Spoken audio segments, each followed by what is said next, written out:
tees and blue jeans. Dr. James Chase. Thanks so much.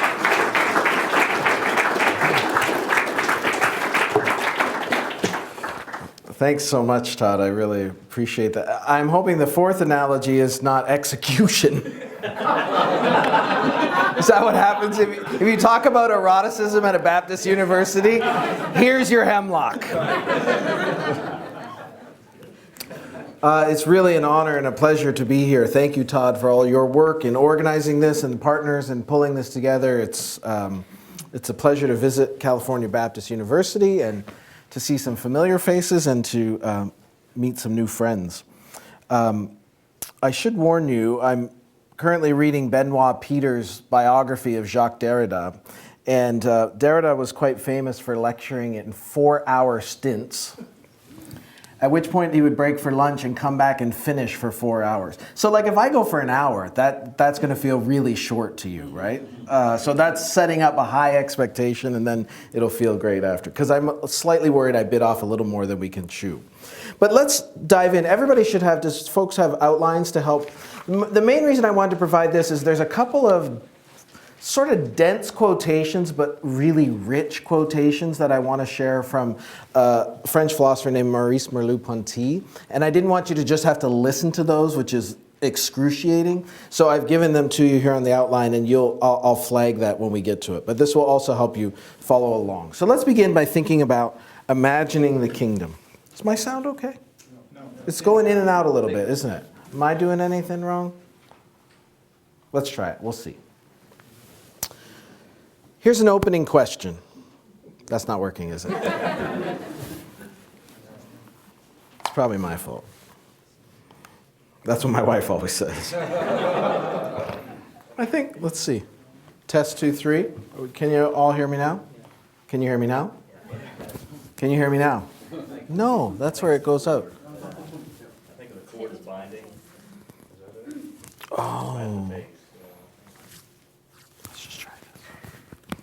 Sorry. Test 2, 3. Can you hear me now all right? How about now? Here we go. William Kavanaugh. It's in his pocket. You may need to pull it out. Yeah, try putting it just on the podium. Right where it plugs in. Just grab it and go when you're ready to roll. There's a great book by William Kavanaugh called The Theopolitical Imagination, in which he asks this question: how does a provincial farm boy become persuaded that he must travel as a soldier to another part of the world to kill people he knows nothing about? This is the question. How does a provincial farm boy become persuaded that he must travel as a soldier to another part of the world to kill people he knows nothing about? Now, I'm not here to talk about just war theory in the least. I'm interested in the dynamics of persuasion. How does that provincial farm boy become persuaded to do something like that? He is not merely convinced.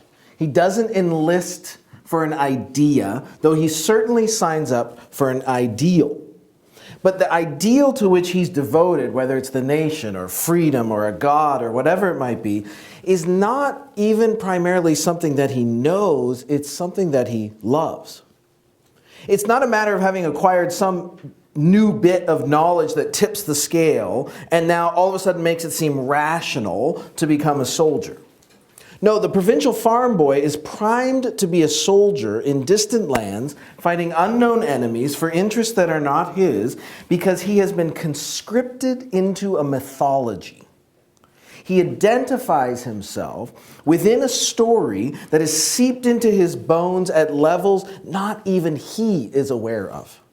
His being persuaded, then, is not so much a conclusion that he has reached as a sensibility he has imbibed. He's the product of what you might call a sentimental education. Kavanaugh raises this jarring question to get at something that is the focus of my talk tonight. The provincial farm boy is persuaded, and apologetics, if it's about anything, is about persuasion. The provincial farm boy is persuaded not in the regions of the intellect, but rather in the region of and on the register of the imagination. So I want to talk about this in terms of the dynamics of conscription, of our identities, our desires, our loves, our longings. This dynamics of being conscripted into something operates more on the imagination than it does on the intellect. Now, by imagination here, let me try to sort of define this term a little bit. I don't mean merely the inventive or the fantastic, like the stuff of make-believe and creativity. By imagination, I don't just mean some romantic sense of creator-like invention or just some act of pretense whereby we imagine that something that is a fiction, something pretend, as in when we tell our children, use your imagination. That's actually not, it's not that sense of imagination I'm talking about. I mean imagination more as what we could almost call a quasi-faculty, whereby we construe the world on a precognitive level, on a register that is fundamentally aesthetic, precisely because it is so closely tied to the body. As embodied creatures, our orientation to the world begins from and lives off of the fuel of our bodies, including the images of the world that are absorbed by our bodies. On this picture, the imagination then, you could think of it as a kind of mid-level organizing or synthesizing activity that constitutes the world, that makes the world for us, that makes sense of the world, but does so in a primarily affective rather than deliberative and intellectual mode. It's like what the French philosopher of science Gaston Bachelard called the poetic register. The poetic register. There is then a kind of precognitive perception that is to be distinguished from what we often mean by perception, which is a more objective sort. So for example, when you all walked into this classroom, or this lecture hall, let's do it this way. You'll notice up front here there's a chair. You are all now perceiving the chair as an object because I've just directed your attention to the chair. The chair is objectified, and in that sense you are perceiving it objectively. But the fact is, when you all walked in here and sat down, you also perceived the chair by sitting in them. But that mode of apprehension, that mode of perception now, is a much more pragmatic way of engaging the world, not a spectator-like observation of the world. And that kind of pre-intellectual construal of an environment is something like what I mean by the imagination. So most of the time, that is just kind of operating in our backgrounds, as Heidegger would put it. My orientation to the world is functioning at a different level. So I'm suggesting that the imagination is sort of a shorthand way to name this everyday capacity for a non- or pre-intellectual understanding of the world. There are ways in which we understand that are not processed intellectually, deliberatively, logically. Okay? So I want to heuristically employ imagination to name a kind of faculty by which we navigate and make sense of our world, but in ways and on a register that kind of flies below the radar of conscious reflection, specifically in ways that are fundamentally aesthetic in nature. This is why, I'm not going to get to talk about it as much tonight, but one of the outcomes I hope you'll feel after a couple of talks is that the arts take on a new significance in this picture. For the provincial farm boy that we met, dying in a far-flung trench for the nation or freedom or the flag makes sense, not because this is a valid conclusion to reach on the basis of the evidence, but rather because he has absorbed a fundamental orientation to the world that has a more visceral logic about it. So we could say that the provincial farm boy's imagination has been conscripted, I would say, by what I sometimes call a secular liturgy. Becoming a soldier is very much analogous, actually, to becoming a Christian. It takes practice. There is the formation of the imagination is a liturgical effect. And I believe we need to consider more carefully and deeply the dynamics of how that happens. To appreciate the dynamics of persuasion or conscription as an operation that works on the body by means of story.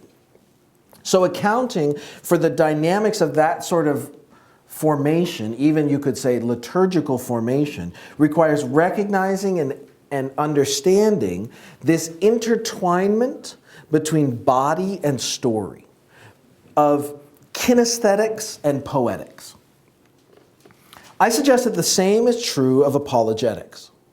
We might formulate this as something of an axiom. I think an adequate apologetics actually has to assume a liturgics, a sense in which people's imaginations are liturgically formed, whether by Christian liturgy or secular liturgies. And an adequate liturgics must assume both a kinesthetics, a deep sense of our bodily comportment to the world, and a poetics, that is, how overwhelmingly aesthetic, or even you could say artistic, the shaping of our imagination is. This is because liturgies are compressed, performed narratives that recruit the imagination through the body. That, if you want, think of that as a little bit of a working definition of how I'm using the word liturgy. Liturgies are compressed, performed narratives that recruit the imagination through the body. So if we're going to account for how the provincial farm boy is persuaded, or even how the Christian martyr is convinced, or how so many of us are quietly conscripted to the armies of consumerism and nationalism and narcissism, or if we're going to make sense of how Christians are made by the banal, even boring practices of being the body of Christ, then you actually need an account of how worship works, how liturgical formation works. And what I want to suggest is that such an account needs to appreciate the force and dynamics of the aesthetic and the narratival in shaping our imagination. And I think that ultimately brings us down to the body. And ironically, in this respect, Christians are overwhelmingly Gnostic. Because we're really comfortable with mind, and we are really uncomfortable with body. Hence the erotic joke. I mean, that's, yeah. Hence, we're all going to be uncomfortable in about 25 minutes. But anyway, we'll get there. There are very important, I think, practical implications of this kind of philosophical reflection. Carefully thinking about how worship works has two concrete effects that constructively, I hope, help the body of Christ. First, by displacing our naive intellectualism. See, this is what I guess some of what I'm trying to push back in is I think that as Christians, especially North American Protestants, we have bought into a kind of talking head version of Christianity which overemphasizes intellect. Don't hear this as anti-intellectual.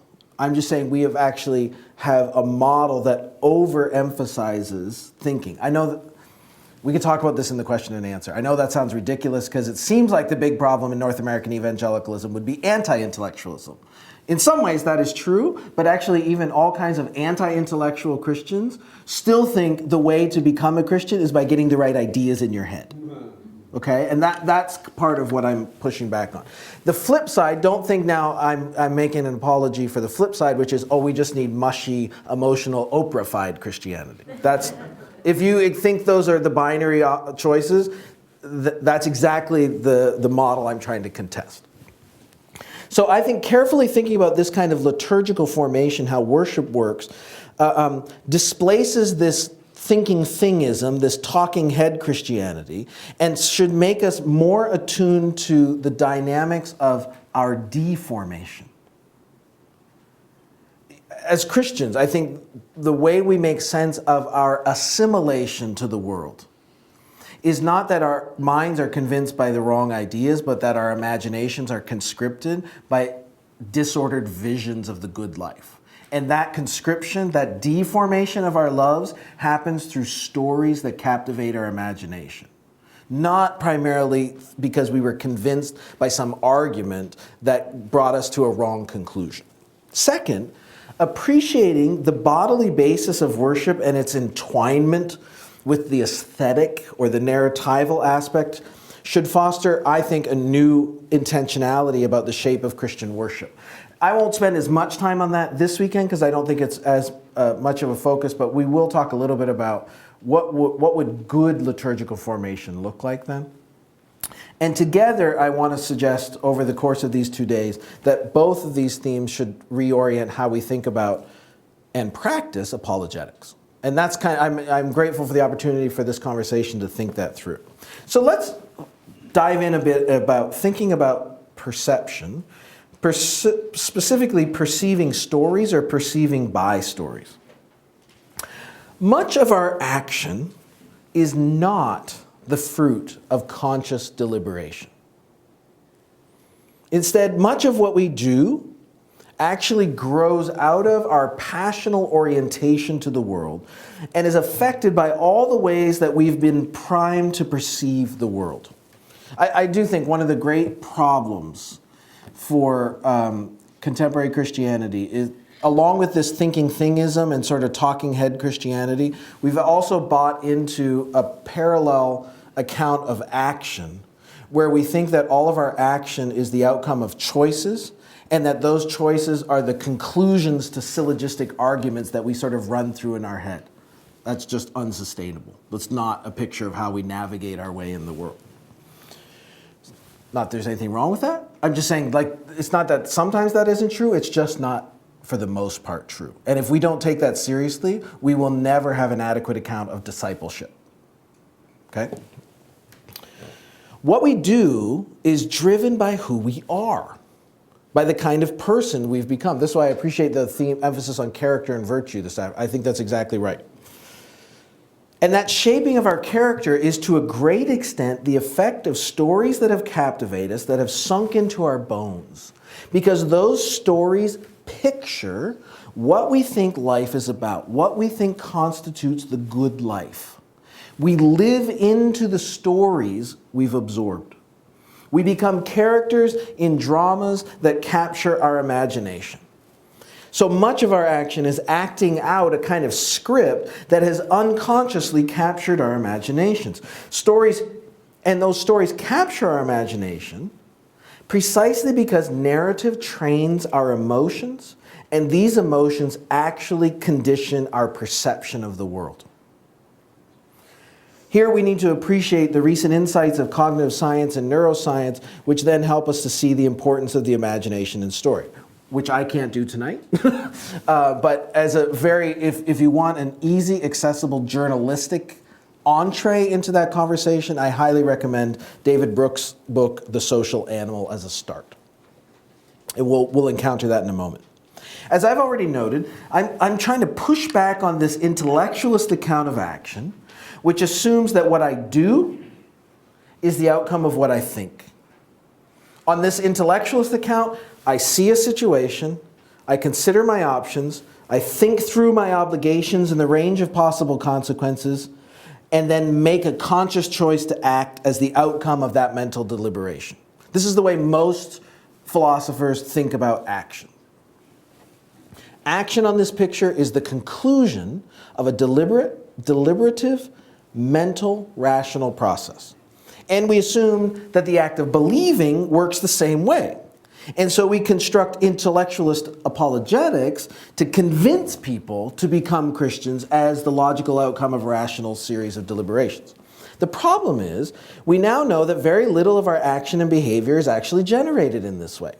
And in this respect, I actually think a lot of the work in neuroscience and cognitive science confirms very ancient Christian intuitions about spiritual formation, which didn't have that sort of intellectualist focus. A root problem of this intellectualist account of action is that it assumes that seeing a situation and evaluating the situation are two separate processes. In other words, it assumes that we first see the facts of the case and then we consider the moral aspects or something. But in fact, perception and evaluation are inextricably intertwined. As soon as I take in a scene, I have already evaluated it on the basis of predispositions that I bring to the situation. Perception is already an evaluation that primes me to act and inhabit that situation in certain ways, depending on the formation of my character and my passional orientation that I bring to it. In his important book, The Social Animal, David Brooks summarizes it this way. This is quote 1 on your outline. Seeing and evaluating are not two separate processes. They are linked and basically simultaneous. The research of the past 30 years suggests that some people have taught themselves to perceive more skillfully than others. The person with good character has taught herself or been taught by those around her to see situations in the right way. When she sees something in the right way, she's rigged the game. She's triggered a whole network of unconscious judgments and responses in her mind, biasing her to act in a certain manner. That's a summary of what Aristotle calls virtue. It means that you've acquired habitual dispositions to perceive a situation a certain way, and now you are the kind of person who will just sort of automatically respond as you ought. So what Brooks paints is this picture in which I take in a whole situation, and that taking in of the situation is governed by affective dispositions I bring to the encounter. So affect and emotion are part of the background I bring with me that constitutes the situation as a particular kind, calling for a certain response. So to take it in as a situation is already to feel and sense different sorts of calls or obligations woven into it. In other words, what I feel called to do in and about such a situation is not abstractly dictated by principles above it, but is in a way sort of embedded in how I perceive it to begin with. And what Brooks is emphasizing is that is the effect of a kind of imagination formation. You already imagine a situation in a certain way based on what practices you have been immersed in beforehand. How is that shaped? Stories. Story is a primary engine for shaping our imaginative categories, which then condition how we perceive our world. And what I want to explore now is how Maurice Merleau-Ponty, a mid-20th century French philosopher, gives us a lexicon and language to appreciate that I learn stories with my body. I learn stories with my body. So let's talk about, here comes the sexy stuff, erotic comprehension. There is this kinesthetic link between story, the body, and the imagination. But I think understanding that link is actually implicit in historic Christian wisdom about spiritual formation and liturgical practice. You just have to read the ancient desert fathers to realize that they understood that becoming like Jesus is not just the sort of thing that you get from a Bible study, which is depositing the right information in your head. It's actually going through rhythms and rituals and disciplines that implant the story in your bones. Now, rather than go back and just excavate that from historical resources, what I want to do is engage Merleau-Ponty's phenomenology of embodiment as a catalyst for us today to remember the incarnational sacramental wisdom that is ours in the Christian tradition. This is kind of, I guess, one of the reasons why I often engage contemporary French and postmodern thought is, in a way, it's like it sort of shakes you awake to realize it shakes you out of your modern slumbers, right? It's like Foucault comes along and says, do you not realize the extent to which you are in bed with modernity and that that's bad for Christian faith? Wake up.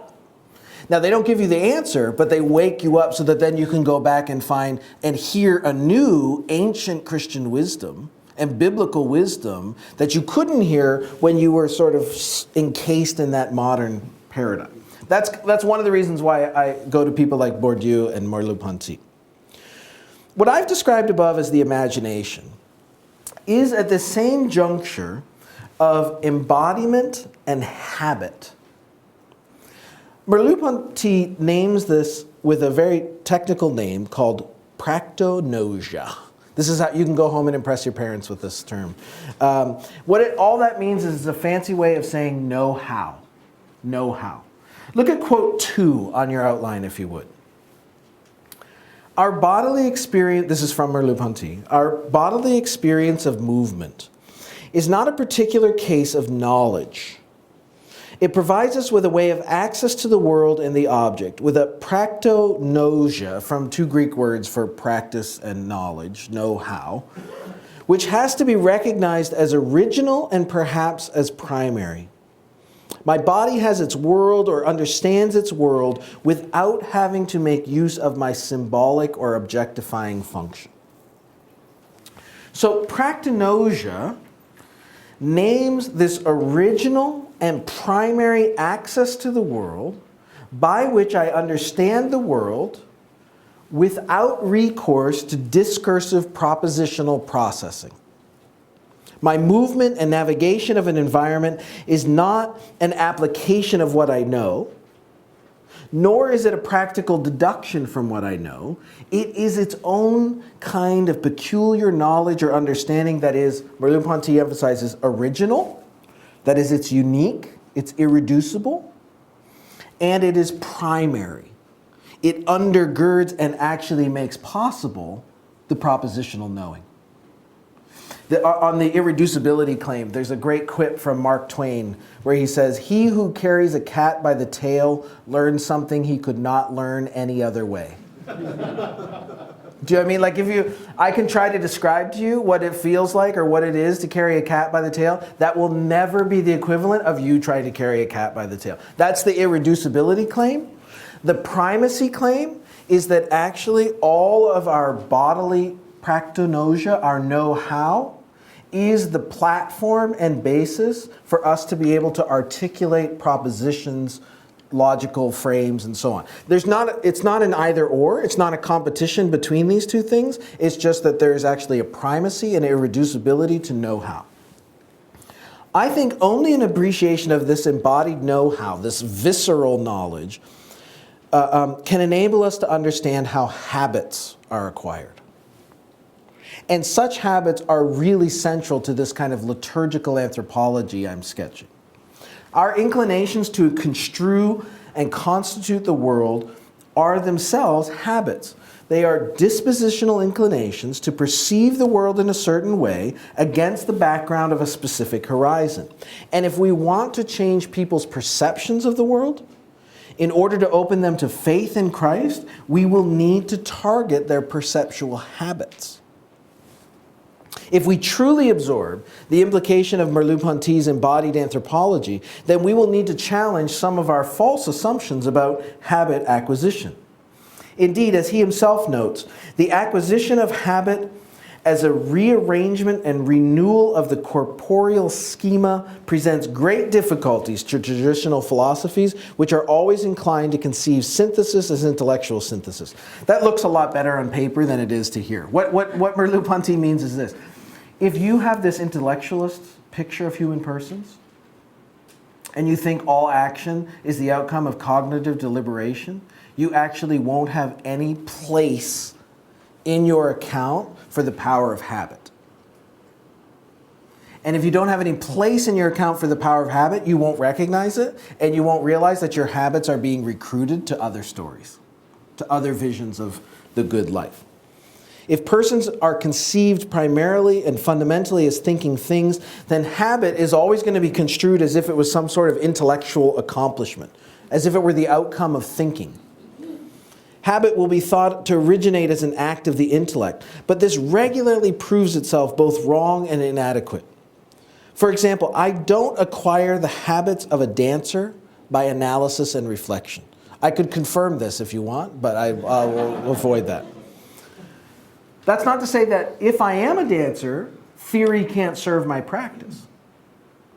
But I'm not going to become a dancer by reading 14 textbooks about dance theory. The practonosia of the dancer is caught more than it is taught. Before the formula, Merleau-Ponty says, of a new dance can incorporate certain elements of general motility, it must have first had, as it were, the stamp of movement set upon it. So the acquisition of habit happens on a register that eludes and exceeds the intellect.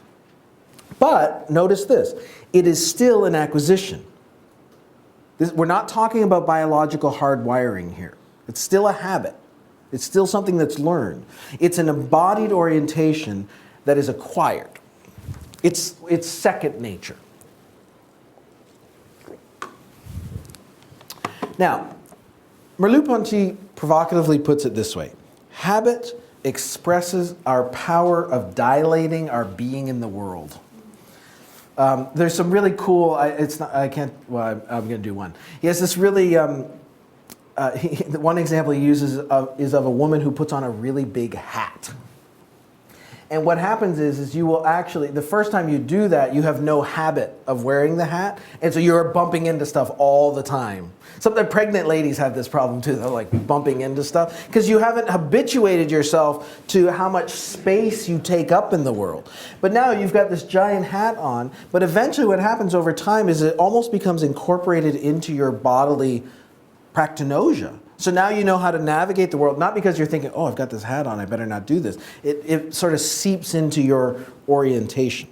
So habit then is neither a form of knowledge, like in that propositional articulated sense, but neither is habit involuntary action either. And this insight is crucial. Once again, Merleau-Ponty is always prompting us to recognize this kind of between, this middle space of our being in the world, between instinct and intellect, between reflex and reflexivity. So habit is not knowledge in the usual sense, but neither is it just the reaction of some unthinking passive piece of meat. Habit, he says, is knowledge in the hands, which is forthcoming only when bodily effort is made and cannot be formulated in detachment from that effort. Of course, this makes little sense if what we generally think of, this makes little sense given what we generally think of when we think of knowledge. But Merleau-Ponty is well aware of the cognitive dissonance here. I hope this is, this is quote 3 on your outline.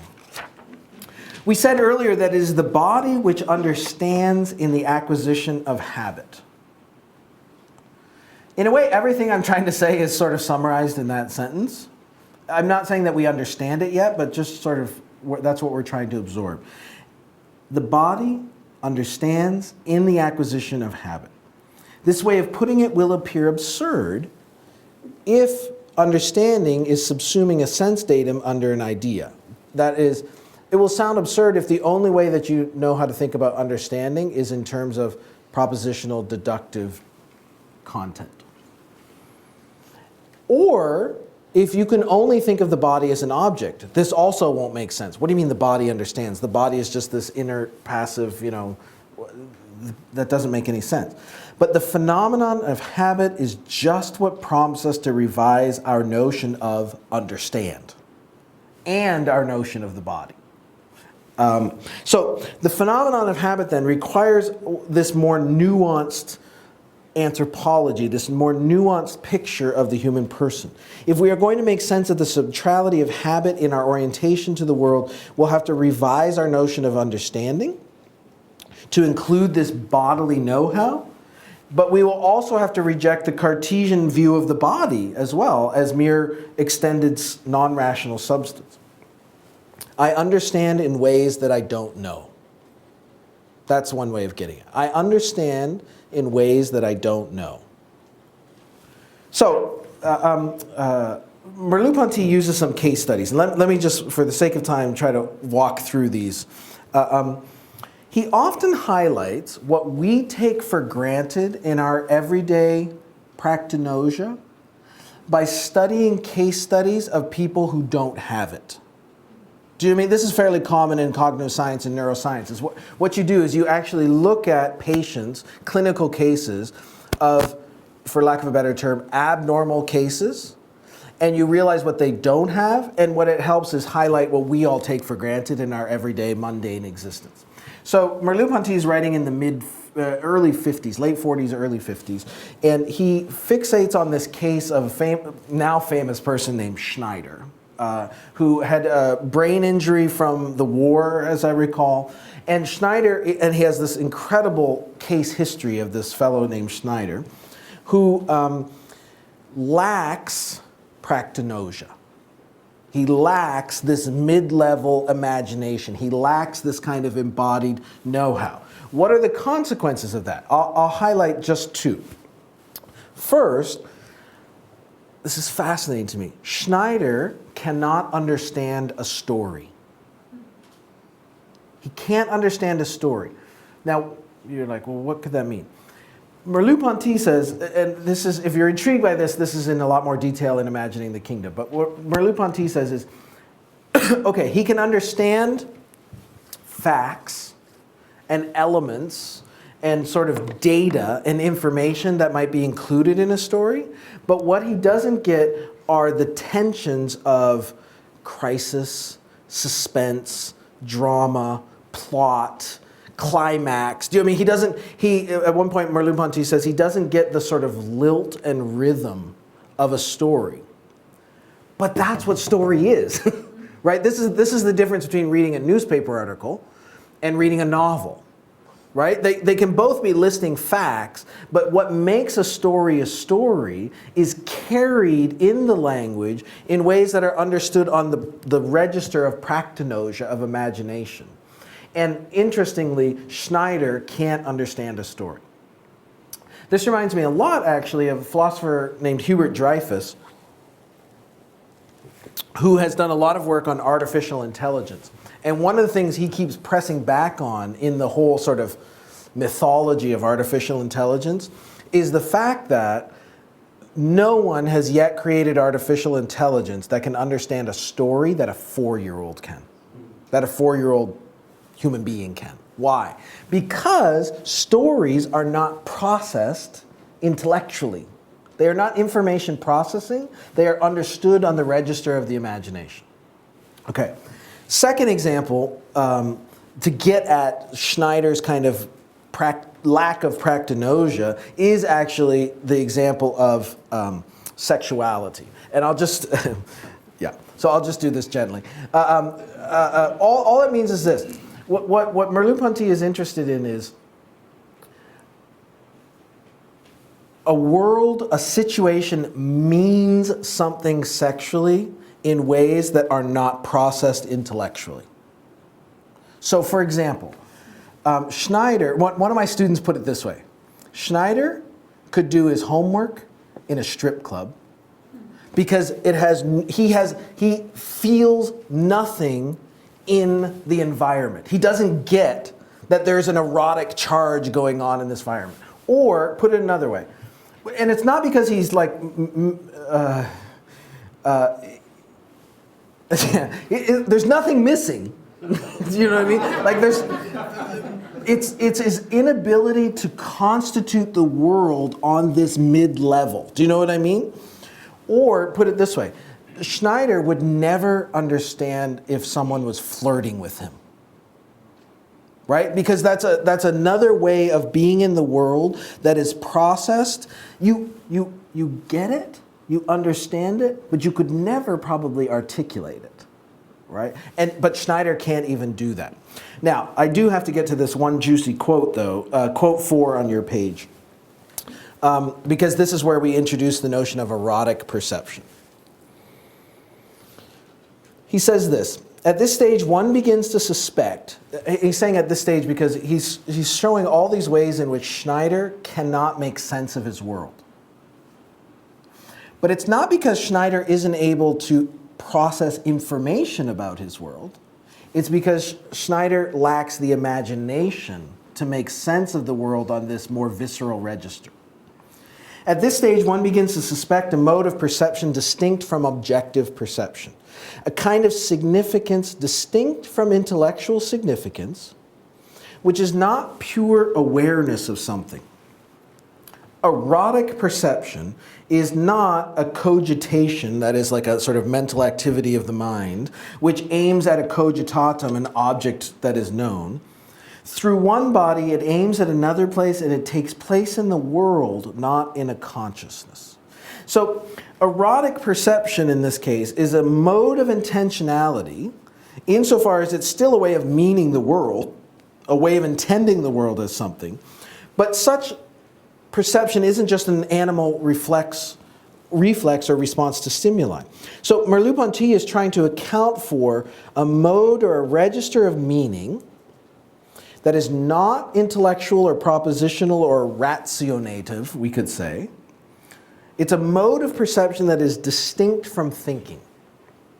When I perceive a situation as charged, say, with sexual significance, such a perception is not the result of some deductive, rational process. For example, if I have been adequately socialized to pick up on certain cues, I will know when someone is flirting with me. But it's not because I'm like thinking, oh, there's this evidence and this evidence and this evidence. I think I will reach the evidential conclusion that this is a flirt. You know, that's not the way it works. What I find suggestive, I was going to say teasing, but that would be, is he puts it this way: an erotic comprehension not on the order of understanding. An erotic comprehension not on the order of intellectual understanding, you could say. That could be kind of a provocative way to describe a Christian worldview, a Christian social imaginary. A Christian perception of the world is also a kind of erotic comprehension here. Now just thinking of in terms of desire, of longing. We are, Todd quoted from Augustine, "You have made us for yourself, and our hearts are restless until they rest in you." We are desiring, longing creatures. We are created by God in that way. And to be longing, desiring creatures is to mean the world in certain ways. So a Christian perception of the world is also a kind of erotic comprehension. It's a visceral, between way of meaning the world that constitutes our environment as God's good but broken creation, which in turn calls to us and beckons for a response. Such a constitution of the world is governed, I think, more by the imagination than by the intellect. Notice I'm not saying by the imagination instead of the intellect, because I know somebody's going to ask me that question. Okay? Which is why it is crucial that we consider how we fuel and form our imaginations. Cool, objective perception of the world will fail to properly understand the world and its call upon us if we aren't attentive to that. If we only learn to think Christianly, we run the risk of Schneider, calmly and coolly seeing what's in front of us without really perceiving what's at stake. And what we won't realize is that other stories, other liturgies will be capturing our imagination and aiming our love towards rival kingdoms. So let me conclude by thinking just briefly about the art of persuasion. I think we can see the implications of something like this for apologetics in a great but neglected little pamphlet by Blaise Pascal called The Art of Persuasion. Now you'll first notice that Pascal considers it an art rather than the science of persuasion. And interestingly, Pascal notes that when it comes to divine truths, he says this: God wanted them to enter from the heart into the mind and not from the mind into the heart, in order to humiliate that proud power of reasoning which claims it ought to be the judge of what is chosen by the will. Hence, instead of speaking of human matters that they have to be known before they can be loved, which has become a proverb, the saints, speaking of divine matters, say that you have to love them in order to know them. Well, this is precisely why apologetics needs to target not only what people know, but what they love. And that is shaped by the imagination. People imagine what they ought to love. So Pascal goes on to note that while demonstration is important, in fact, most of us are persuaded in regions of consciousness that operate below the intellect. For every man, he observes, is almost always led to believe not through proof, but through that which is attractive. This is why the art of persuasion, he says, consists as much in pleasing as it does in convincing. Now, when Pascal talks about persuasion being pleasing, he doesn't mean like you should tickle people's ears. He means that successful persuasion will be both logical and beautiful, coherent and convicting, well thought and winsome. The art of persuasion appeals as much to the gut as it does to the head. To be persuaded is not only to be convinced, it is to be moved. See how beautiful are the feet of those who bring such good news. Thanks very much.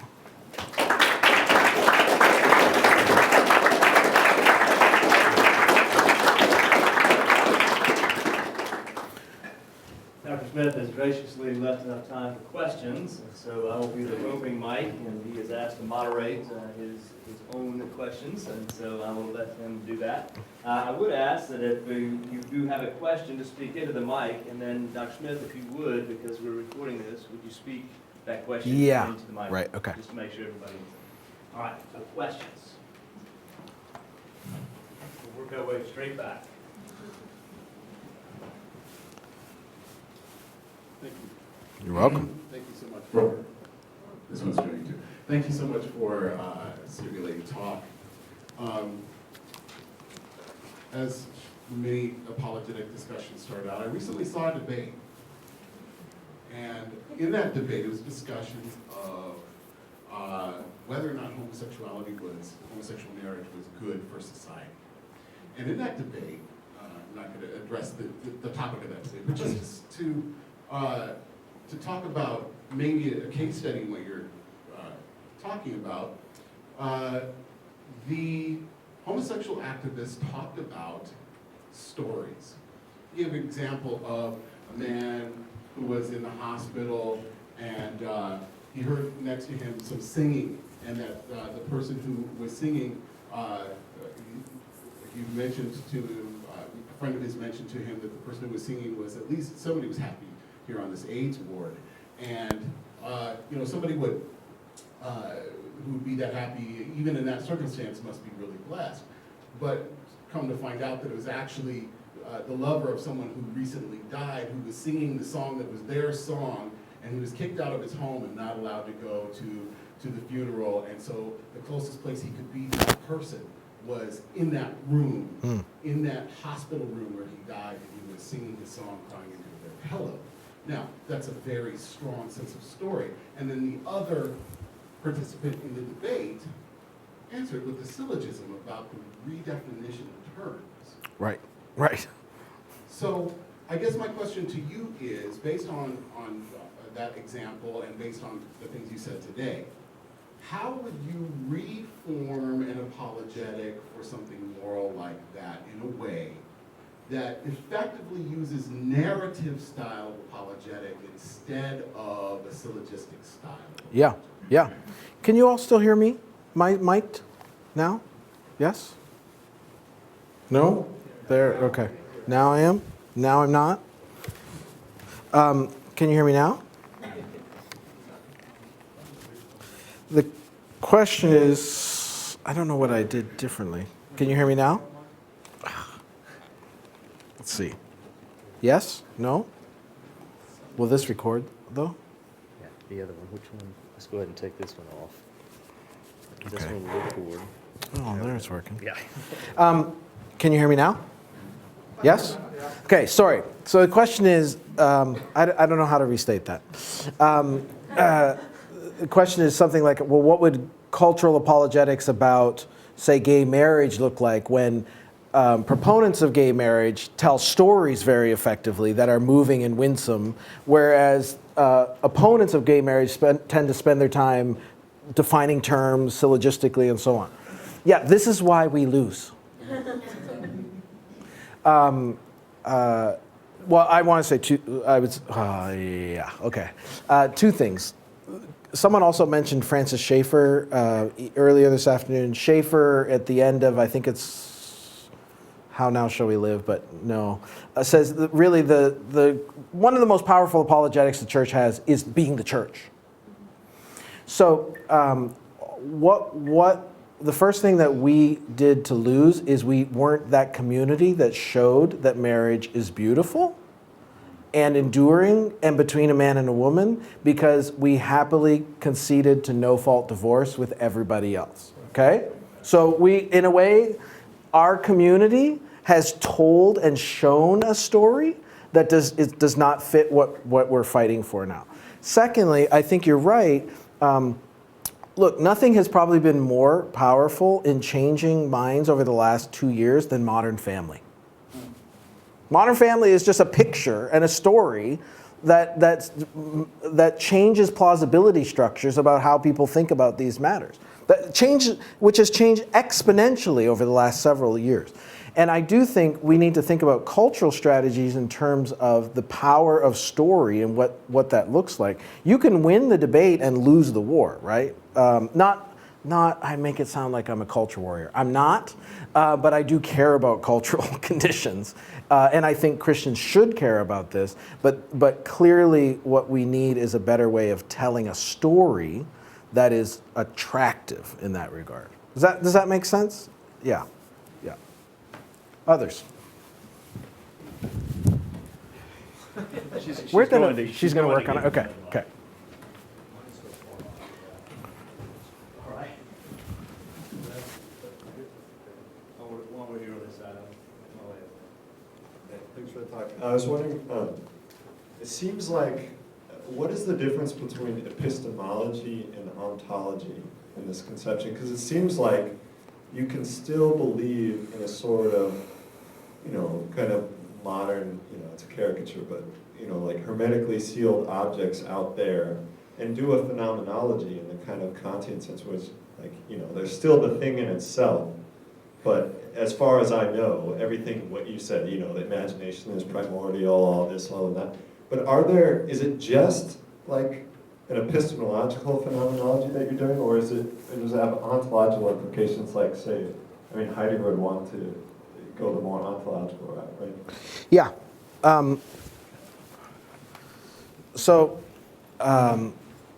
Question is this just an epistemological claim, or is there an ontological claim that goes with it?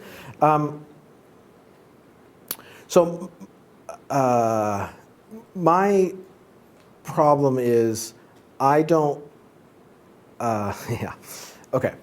So I think what we know as epistemology is so bound up with this set of assumptions about an inside and an outside, that there's an interior, mind that plays the screen of representations of some outside. I'm rejecting that whole picture. I think that was a bad move in the history of philosophy to create that epistemological picture. So, and there are certain ways in which Heidegger is slightly still captive to something like that, even though I think he overwhelmingly is calling into question exactly that picture. But I think that the pragmatist tradition has been more consistent in rejecting that whole representationalist model of knowing, as if I have ideas inside my head, and now the vexing question is, do I know whether they correspond to ideas outside my head? Well, that's only a problem for you if you've already bought into this inside-outside picture. And Richard Rorty just says, why are you talking like that? Like, stop talking like that. And I'm very, very sympathetic to that. I don't think that means giving up on truth. This is the project for my sabbatical right now. I'm writing a book called Who's Afraid of Relativism, which is arguing that to deny the representationalist picture of epistemology, and obviously to therefore reject the correspondence theory of truth, is not to reject truth. And I think later Heidegger is definitely on that project. So the ontology piece, the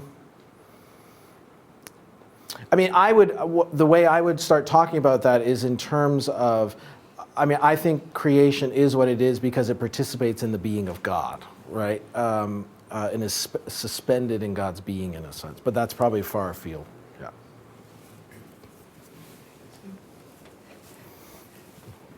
Sorry, that's pretty heavy for a Friday night. Dr.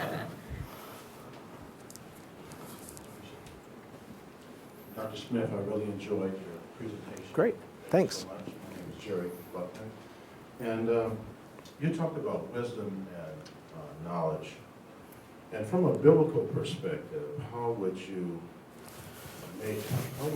differ the two? How do the two, like for instance, 1 Corinthians chapter 12 talk about the word of knowledge? And how do you distinguish between the word of knowledge and the word of wisdom and the word of knowledge?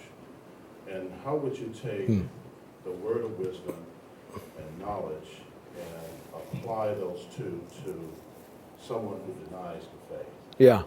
Okay. I'll take a shot. So let me go somewhere. I'm going to try a different passage in the New Testament and see if this gets at the same thing. So I've always been intrigued by the order of Paul's prayer in the opening chapter of Philippians 1, verses 9 to 11. I'm going to garble this, but the paraphrase is something like, "This I pray, that your love may abound more and more in all wisdom and discernment, so that you might discern what is excellent, or discern what is best," or you could even say discern what really matters, I think is a fair translation. "This I pray, that your love might abound more and more in all wisdom and discernment, so that you might discern what is excellent." What I find intriguing there is if you parse it, what is he praying will abound more and more? Love. And the bounding of love is the condition for then having wisdom and discernment, so that you know what really matters. So to me, this is why I think St. Augustine gets the order here that you need, and Pascal, you need to love rightly before you can know well. So wisdom, I think, is that kind of is love's knowledge, right? It's that prudential way of understanding. Knowledge then, and there's probably some New Testament scholar here who's rolling over in his seat thinking, oh my gosh, this is brutal. But as an amateur interpreter, knowledge in this account then would be, I'm not opposed to articulated knowledge and beliefs and ideas. I'm just saying that those actually are articulations of what we know on a lower gut level, in a sense. And there's an intimate connection between the two.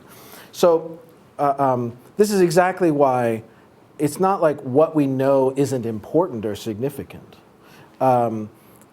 It is, because there's a sort of circular relationship between the two. So what was the last part of your question? What does the unbeliever not know? Well, basically, yes. How would you take the word of wisdom and knowledge and apply that to somebody like an atheist? Yeah.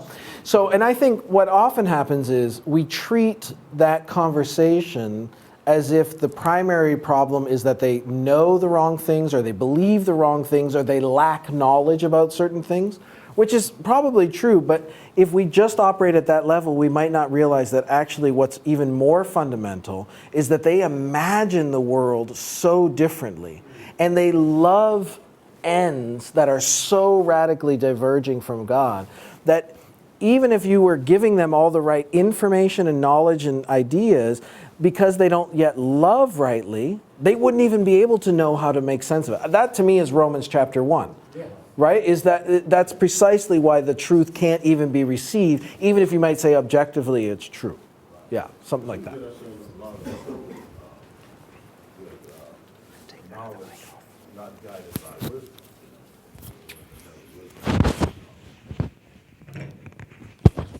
Yeah. Great. Can you hear me? I think we found the culprit. Let's see. It has two mics on, and they're giving interference with one another. So we'll take this one. Well, as a interlude, I'm glad you didn't give us a dance presentation, because the only thing Baptists hate more than erotic stuff is dancing. There's a joke in the neighborhood there that I'm not